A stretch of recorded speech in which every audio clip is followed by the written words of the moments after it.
Hey, what's up, RotoGrinders? The ownership report for tight ends, week 2, NFL DFS. Let's get right into it. Let's talk about FanDuel tight ends. Let's talk about Kyle Pitts.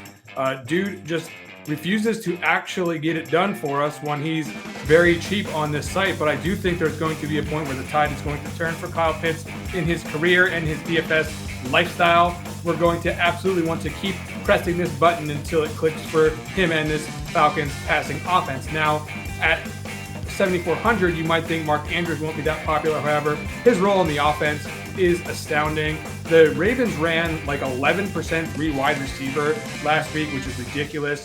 Very, very low. 2 tight ends on the field all the time, which means Andrews is basically going to be out there running routes every time they throw it. Huge upside for him. We know how high his heights can get, and he's going to be popular on FanDuel as a result.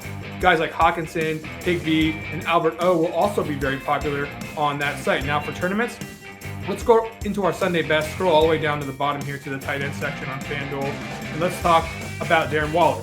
Now this is going to be an elite spot for the Raiders this week. However, you think Devontae Adams is going to be high owned in this spot. Waller won't be nearly as highly owned, and certainly not as highly owned as the first option in the stack. I think Waller is certainly an interesting option for tournaments if that game goes off. On the other side, Zach Ertz could be a bring back.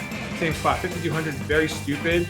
If you think that he's going to play more this week with the calf, he certainly looked like he was practicing more this week. I think Ertz could be an interesting way for you to get involved with that game in a bring back without having to spend too much money. Now, Pat Freiermuth, someone who was heavily involved at the end of the game last week in Pittsburgh, 27% of team targets. That's too high for a price like this for him, so he's somebody that you could consider on FanDuel.